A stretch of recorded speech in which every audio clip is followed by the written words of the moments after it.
Hello বন্ধুরা, good morning. আজকে আবারও একটি নতুন দিন শুরু করছি তোমাদেরকে সঙ্গে নিয়ে।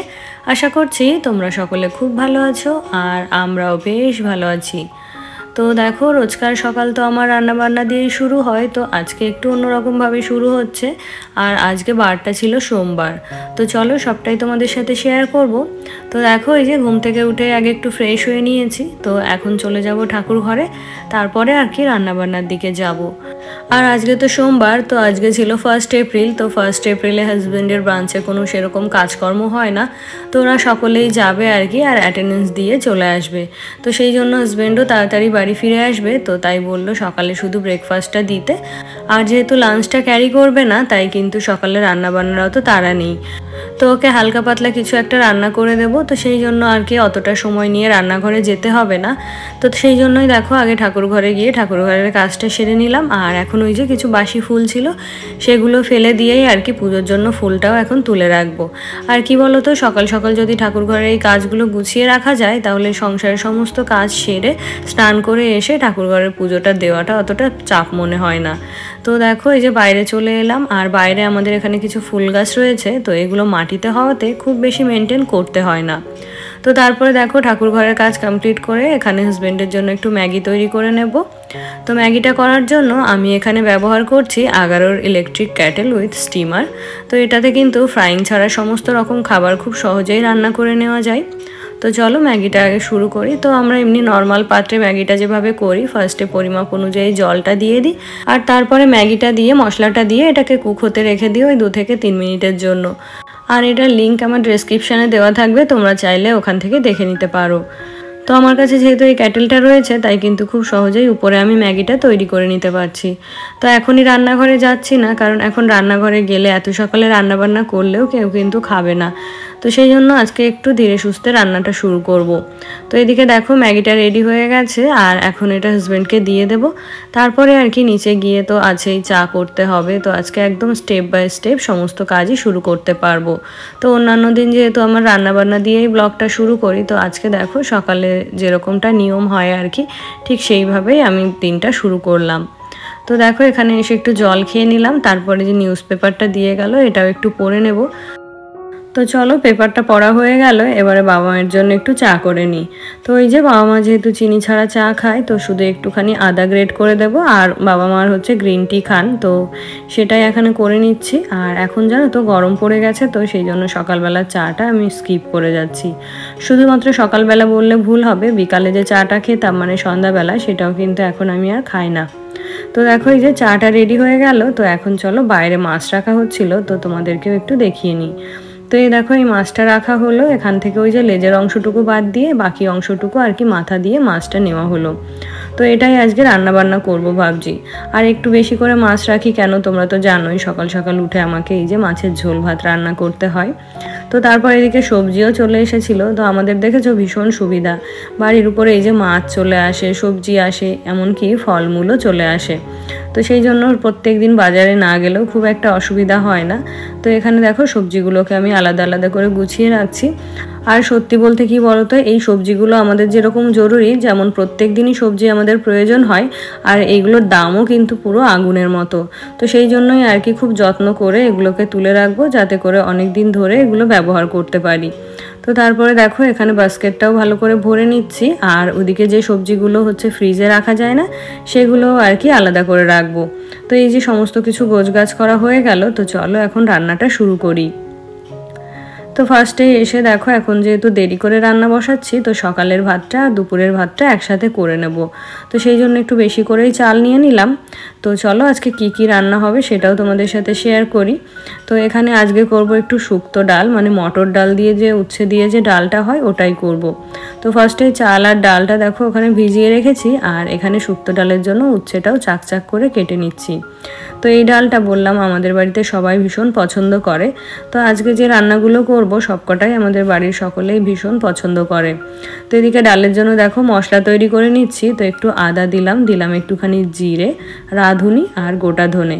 তো এটাকে ভালো করে এখন পেস্ট করে নেব। আর ওই যে বললাম যেহেতু শুক্তো ডাল, তাই কিন্তু কোনো লঙ্কা এটাতে দেওয়া যাবে না। তো এদিকে দেখো চালটা ধুয়ে বসিয়ে দিলাম আর এদিকে ডালটাও ধুয়ে বসিয়ে দিলাম। তো যেহেতু মটর ডাল তাই কিন্তু একটু বেশি সময়ই লাগবে সেদ্ধ হতে। তো আমি কি করব, ডালটাকে সিটি দিয়ে প্রেসার কুকারে বন্ধ করে কিছুক্ষণ রেখে দেব, তার মধ্যে আর কি অন্যান্য রান্নাগুলো করে নেব। তো আজকে হবে লাউ শাক। তো এদিকে দেখো ডালটা সিটি বসিয়ে দিয়েছি, তো ডালটাকে ওই যে বললাম নামিয়ে রেখে আগে লাউ শাকটা করব, তারপরে আর কি অন্য রান্নাগুলো করব। আর এই দেখো এটা কি বলো তো, এটা হলো মিষ্টি আলু। তো এটাকে আমাদের বাড়িতে সেদ্ধ করে শুকনো লঙ্কা, পেঁয়াজ, নুন ওগুলো দিয়ে বেটে খাওয়া হয়। তো আজকেও এটা তৈরি করব। এটা হাজব্যান্ড, আমার শ্বশুরমশাই, শাশুড়ি মা সবাই কিন্তু ভীষণ পছন্দ করে। তো তারপরে দেখো এখানে লাউ শাকটা ভাপা হতে বসিয়ে দিলাম, তো সঙ্গে একটু নুনও দিয়ে দিলাম। তো এটা ভাপা হলে তারপরে আর কি রসুন ফোড়ন দিয়ে এটাকে ভেজে নেব। আর এখানে দেখো একটু আলু আর বেগুনও কিন্তু লাউ শাকের মধ্যে দেওয়া হয়, তো সেটাকে দেখো এখানে ভেজে নিচ্ছি। তারপরে এটাকে তুলে ওই রসুন ফোড়ন দিয়ে আর কি শাকটা করে নেব। তো এইভাবে লাউ শাকটা করলে কিন্তু ভীষণ ভালো লাগে খেতে। তো তোমরাও ট্রাই করতে পারো, দেখবে ভীষণ ভালো লাগে। আর জানো তো কিছুদিন পরেই যেহেতু বাবাইয়ের এক্সাম রয়েছে, তাই এখন কিন্তু স্টাডি লিভ চলছে। তো ওকে তো আজকে স্কুলে পাঠানোর তাড়া নেই, তাই আর কি একটু ধীরে সুস্থে রান্নাটা করতে পারছি। আর ওই যে আগেই বললাম আজকের রান্নাগুলো কিন্তু অনেক সময় সাপেক্ষ, যেহেতু শুক্তো ডাল ওটা হতে বেশ টাইম লাগে, এদিকে শাকটা হতেও টাইম লাগবে, আর তাছাড়া ওই যে মিষ্টি আলু বাটা ওটা করতেও কিন্তু অনেকটা সময় লেগে যায়। তো এদিকে দেখো শাকটা নামিয়ে নিয়েছি আর ডালটাও দেখো ফোড়ন দিয়ে দিলাম। তো ওই যে মশলাটা দেওয়ার কারণে আর সবার শেষে লেবু পাতা অ্যাড করার জন্য ডাল থেকে কিন্তু ভীষণ সুন্দর একটা ফ্লেভার বের হয়। তো এদিকে ডাল হয়ে গেছে, শাক হয়ে গেছে, আর এখন মাছের ঝোলটাও করে নেব। আর সব শেষে রইলো ওই যে মিষ্টি আলু। তো সব রান্না বান্না কমপ্লিট হয়ে গেলে রান্নাঘরটা ক্লিন করে তারপরে আর কি মিষ্টি আলুটা বেটে নেব। তো এদিকে দেখো মাছের ঝোলটা হচ্ছে, আর সেই একই সঙ্গে আমি রান্নাঘরটাও ক্লিন করে নিচ্ছি। তো এই যে মাছের ঝোলটা হয়ে গেল, তো চলো এবার মিষ্টি আলুটাকে বেটে ফেলি। তো এটা আমি কিন্তু এমনি খেতে পারি না, আমি যখনই এরকম সেদ্ধগুলো বাটা খাই আমি একটু কাঁচা তেল মিশিয়ে খাই। আর আমাদের বাড়ির বাকিরা কিন্তু এটা এমনিই খায়, ভীষণ ভালোবাসে খেতে। তো চলো আজকে দেখিয়ে দিই কী কী রান্নাবান্না আমি করলাম। তো ওইদিকে ছিল মাছের ঝোল, লাউ শাক, এখানে রয়েছে ডাল, আর এখানে রয়েছে ওই যে মিষ্টি আলু বাটা। তো দেখো তারপরে এসে সকালে যে একটু ব্রেকফাস্ট বানিয়েছিলাম, তো তখন না রান্নাঘরটা আর কি ক্লিন করা হয়নি, যেহেতু হাজব্যান্ডকে ওগুলো ধরে দিয়েই আর কি নিচে চলে গেছিলাম। তো সেই জন্য এখন এসে রান্নাঘরটা ক্লিন করে নিলাম, আর আমিও আমার ব্রেকফাস্টটা করে নিয়েছি। তো প্রত্যেক দিন যেহেতু আমি একই টাইপের খাবার খাই, তো সেগুলো আর কি তোমাদের সাথে শেয়ার করলাম না। আর জানো তো এই দুটো দিন নিচে এতটা টাইম দেওয়া হয়েছে যে উপরের কোনো কাজই আমি ঠিকঠাক করে করতে পারিনি। তো অনেক কাজ উপরে জমা হয়ে রয়েছে, তো চলো একে একে সেগুলো তোমাদের সাথে শেয়ার করব। তো অনেক দিন পরে আর কি ওভেনটাকে ভালো করে মুছে নিলাম, আর এই দেখো সিঙ্কটাও ভালো করে মেজে নিচ্ছি। তো দেখবে অনেক কিছু ধোয়া না হলেও সিঙ্কটা যদি ওরকম দুদিন পর পর বা রোজই যদি একবার মেজে নেওয়া যায়, তাহলে সিঙ্কটা কিন্তু বেশ ভালো থাকে। তো এখন চলে এলাম বিছানাটা তুলে নেব। তো সকালে আর কি বিছানাটা তো তোলা হয় না। আর ওই যে যেটা বলছিলাম যে এই 2 দিন নিচে এতটা সময় কাটিয়েছি রান্নাবান্নার দিকে বা সংসারের অন্যান্য কাজকর্মে এতটাই বিজি ছিলাম যে উপরের কোনো কাজবাজি তো করাই হয়নি, তো ডাস্টিংও সেইভাবে করতে পারিনি। আরও আমার অনেক জামা কাপড় যেগুলো ধোয়া হয়েছিল, তো সেগুলোও কিন্তু গুছিয়ে তোলা হয়নি। একেবারে পাহাড় প্রমাণ জামা কাপড় জমা হয়ে রয়েছে। তো দেখো আমার ঘরটাকে আগে ক্লিন করে নিলাম। আর তোমরা তো সকলেই জানো যে বেডরুমটা যদি আগে গোছানো থাকে তাহলে অনেকটা কাজের চাপ কম মনে হয়। তো বেডরুমটাকে আগে সুন্দর করে গুছিয়ে রেখে দেব, তারপরে আর কি একে একে সমস্ত কাজগুলো গুছিয়ে নেব। তো ওই যে সকালে পুজোটা যেহেতু দেওয়া হয়নি, তো ঘর গোছানো ছাড়াও এখনও কিন্তু ঠাকুর পুজো আমার রয়েছে। তো সেই স্নান কমপ্লিট করে সেগুলো করতে হবে। আর এদিকে কিন্তু হাজব্যান্ডও বাড়ি পৌঁছে গেছে। তো বাবাই আর হাজব্যান্ড পাশের ঘরে বসে আছে। তো আমি বললাম তোমরা ওদিকটায় বসো, আমি ঘরটা আগে গুছিয়ে নিই, তারপরে তোমরা এসে এই ঘরে বসবে। তো এখন কি হয়েছে বলো তো, যেহেতু আমাদের উপরে শেড দেওয়া হয়ে গেছে, এখন না ঘরগুলো আর অতটাও গরম হচ্ছে না। এই গরমের সময় সবকটা রুমেই কিন্তু ভালোভাবে থাকা যাচ্ছে। তো সেই জন্যই আর কি ওরা পাশের রুমে রয়েছে, আর আমি ততক্ষণে আমার কাজগুলো গুছিয়ে নিচ্ছি। আর আমার বেডরুমটা তো মোটামুটি গোছানো হয়ে গেছে। তো এখন চলো আমার যে জামা কাপড়গুলো জমা হয়েছে সেগুলো গুছিয়ে নিই। আর জানো তো তোমাদেরকে ওই যে আগের ব্লগেই বলছিলাম যে আমাদের বাড়িতে কয়েকজন রঙের মিস্ত্রি কাজ করছে। তো আমাদের বাড়ির বাইরেটা আর কি রং করা হচ্ছে, তো কি দিয়ে কীরকম হয় সবটাই তোমাদের সাথে শেয়ার করব। আর জানো তো এই যে বিয়ের পর থেকে এসে এক রকমের দেখছি বাড়িটাকে, আবার এর রংটা চেঞ্জ হয়ে একটু অন্যরকম হয়ে যাবে, তখন না এই আগের যে বাড়িটার রংটা ছিল ওটাকে ভীষণ মিস করব। মানে এক মাথার মধ্যে একটা স্মৃতি হয়ে রয়ে গেছে মনের মধ্যে যে বাড়িটা এরকম ছিল, এরকম কালার ছিল, তো সেটাকে এখন চেঞ্জ করে দেওয়া হবে, সেই জন্য মনটাও একটু খারাপ। তো আমি কি করেছি জানো তো, বাইরে গিয়ে আমাদের বাড়ির এখনকার যে কালারটা রয়েছে ওটা আমি ভালো করে ক্যাপচার করে নিয়েছি, যাতে করে যখনই মনে পড়বে তখনই একটু করে দেখে নিতে পারি।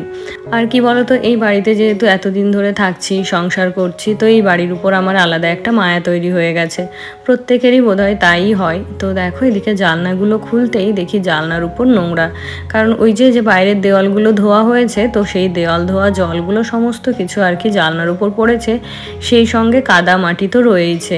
তো এখানে দেখে মনে করতে পারছি যে আমার ঘরের জানলাগুলোতে তো এই অবস্থা হয়ে রয়েছে, তো আমার ঘরের জানলাগুলো তো খোলা হয়নি, আর ওই ঘরে এখন হাজব্যান্ড আর বাবাই রয়েছে, তো আমার ঘরটা তো এখন ক্লিন করা যাবে না, তাই এই যে পাশের রুমগুলো আর কি এখন ক্লিন করে নিচ্ছি।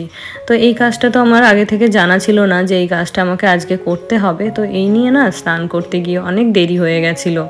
তো দেখো এগুলোকে ঝাঁটা দিয়ে ভালো করে ধুয়ে দিচ্ছি, আর এখনই কিন্তু এটাকে মপ দিয়ে মুছে নেওয়া যাবে না, তাহলে কিন্তু সারা ঘরে কাদা হয়ে যাবে। তো আগে এটাকে জল দিয়ে ভালো করে ক্লিন করে নেব, তারপরে আর কি সমস্ত কিছু কমপ্লিট হয়ে গেলে তখন আর কি ভালো করে ক্লিন করে নেব। আর জানো তো ওই যে বৈবাহিক সূত্রে যেহেতু বাড়িটা আমাদের, তো সেই জন্য না বাড়িটাকে ভীষণ ভালোবাসি, আর সেই জন্য এই বাড়িটাকে গুছিয়ে রাখার জন্য সারা দিন ধরে আমি কিন্তু এইভাবে পরিশ্রম করে চলি। আর এগুলো কিন্তু আমি ভালোবাসা থেকেই করি আর মন থেকেই করি, তবুও মাঝে মধ্যে ভয় হয় না জানি আচমকা কোনো ঝড় চলে আসে, যেহেতু বাড়িটা শ্বশুর মশাইয়ের, তো সেই জন্যই আর কি যতই হোক নিজের না হলে না সেই অধিকার বোধটা থাকে না। তবুও আমার শ্বশুর শাশুড়ির ব্যবহারে কখনো মনে হয় না যে এটা আমার বাড়ি নয় বা ওনাদের বাড়ি, তো সেই জন্যই আর কি বাড়িটাকে নিজের মনে করেই আর কি সমস্ত কিছু আমি গুছিয়ে রাখি।